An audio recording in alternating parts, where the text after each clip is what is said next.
I want to tell you guys something real important today. Real important to me.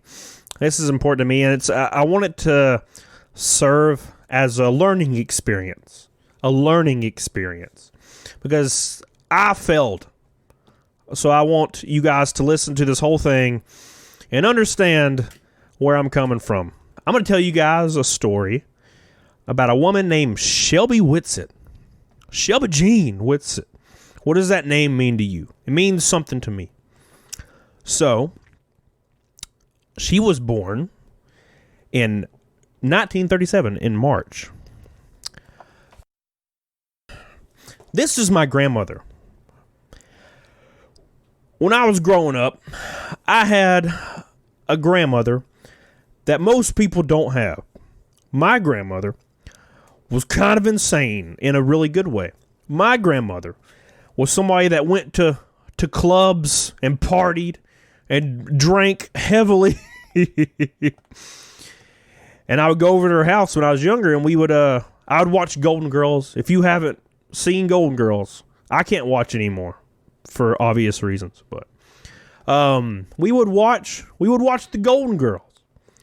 And she would eat pickled peppers and drink beer. It's really strange time. And me and my sister would go over there. And she did something that is absolutely unforgivable and evil. My grandmother had this thing where she liked to scare the young babies. And I was one of those young fat babies. She would like to scare you. Now what she did is she would go to the breaker box. She was a smart lady. She would go to the breaker box in the house, and she would turn the breaker box off. She would turn the breaker box off and hide in a cellar, and she would scream bloody murder. Like at the top of her lungs, like she was getting hacked up somewhere. Keep in mind, I was like 6, and the lights were out. And she's just screaming. Old lady screaming. Okay? So at this point, I'm already dead and terrified.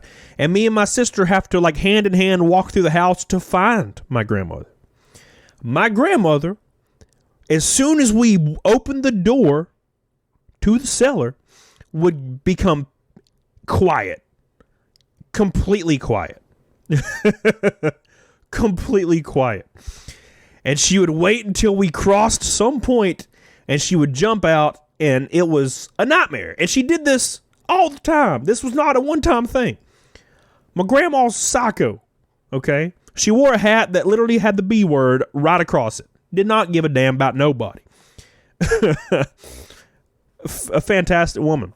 She would tell me stories about how this lady died in a house up the road from her house. And her house was high up on a mountain, right? And she would say that this ghost at some point, that would have been soon, would come down in a long white dress with long white hair and just like moaning. Oh, it's terrifying, man. And that's what she would always say. Long white hair and long white dress coming down the hill to get us, to eat my face the hell off. I would have no face.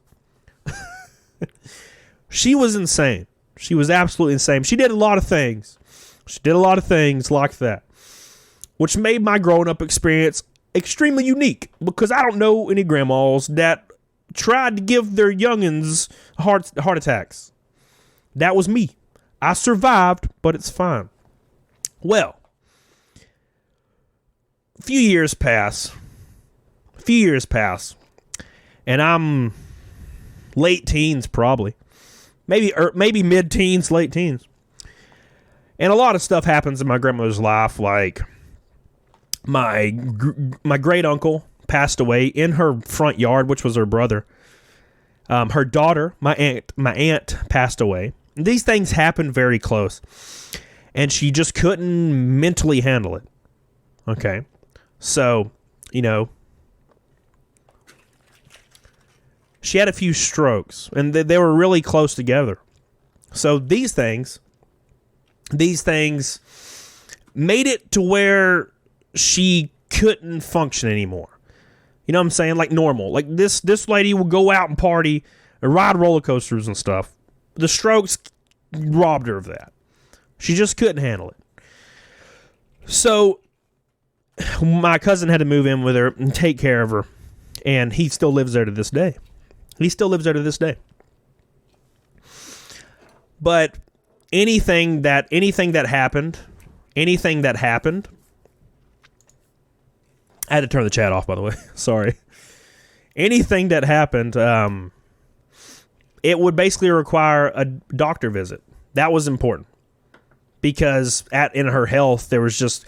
recovering wasn't an option. And she was in a real bad state for a long time. And, of course, she fell one day and had to go to the hospital. And I went to the hospital because this was the bad one. And, held her hand for an hour. And, I haven't seen her a lot. So, the next day she was gone. So it was really quick. It was in I believe, July of 2019. So it just happened. And I haven't talked about this to anybody. Not even my family. Since it happened. And I feel like it's a disjustice to her because she meant so much to me. She may have been crazy. She may have been mean, but she meant a lot to me. So I haven't really talked about that. But there's something real important about this whole ordeal that I haven't talked about. And it's something I regret in a big way. When I would go to see my family lived in my hometown, obviously. And my grandmother lived in a town right before my hometown. And I had to drive down this road. It was like a highway. And there was this, you would get to the stoplight, and there was a street that went left right when you got into town. That street that went left was 100 yards from my grandmother's house. I passed that street like 100 times. I passed that street like 100 times. And it always crossed my mind, to go down the street and just see my grandmother. Because I haven't seen her but like a handful of times in a decade. And I'm like sitting in my car, current modern day after all this. And I'm always asking myself, why? Why didn't I go down that road?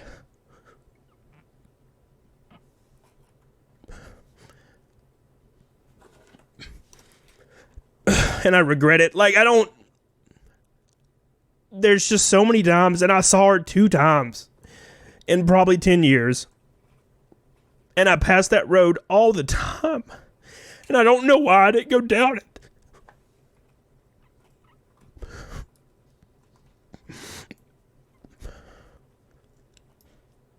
And she meant a lot to me, and I feel like that she didn't deserve that.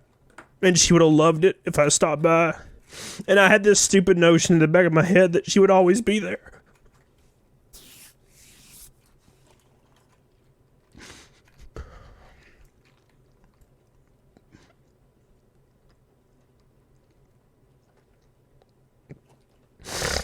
It was 100 yards.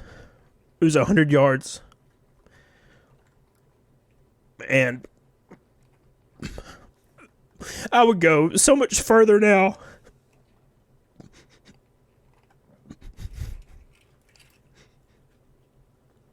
I'm sure a lot of you can relate to that.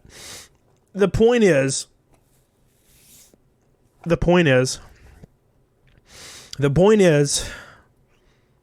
if you still have grandparents, if you still have those people out there, just take that turn, man. Just take the turn. And I know, I've been thinking about this for a long time. Years now. I've been thinking about this. And it's something I've been wanting to talk about, but I know I can't talk about it or else I'm going to lose my damn shit. So, but that woman meant a lot to me, and she did a lot for me, and I couldn't even drive 100 yards for her. And I just really regret it. And I want it to be a learning experience so other people will understand that they're not going to be there forever. And ever since that happened, now, I try to visit my family. I'm doing that literally probably in a day. They live really far away, but it's my off day. So that's what I'm going to do. But if you're still blessed enough to have your grandparents or even people you care about, take the time to see them. I know work sucks, and I know dealing with personal issues sucks. I understand that life starts to roll and it just keeps going. But I would give anything to just have the opportunity to drive that 100 yards.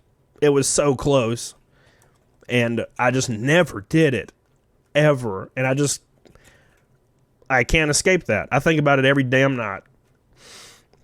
So that's the point. That's the point of my rant. Take the time out of your day. Take the time to go there on your day off. Because all my friends still have their grandparents, and I don't. I don't have any of them. Both my grandparents passed away in 2019. Both my grandmas. Gone. And I can't make up that lost time. Because that's something that you can't do. There's no price on it. You can't spend money to make up lost time. You can't spend that money. It's not there. You don't have that option. There's no amount of money that you can spend to buy back time. Please make sure you share this story with everybody. Because my grandma was crazy. Let me know if your grandma is crazy as well. Or normal or great. Let me know. That's important. Oh, God. Can't believe I made it through that. I didn't really make it. Let's be honest. I didn't really make it through it. Let's be honest.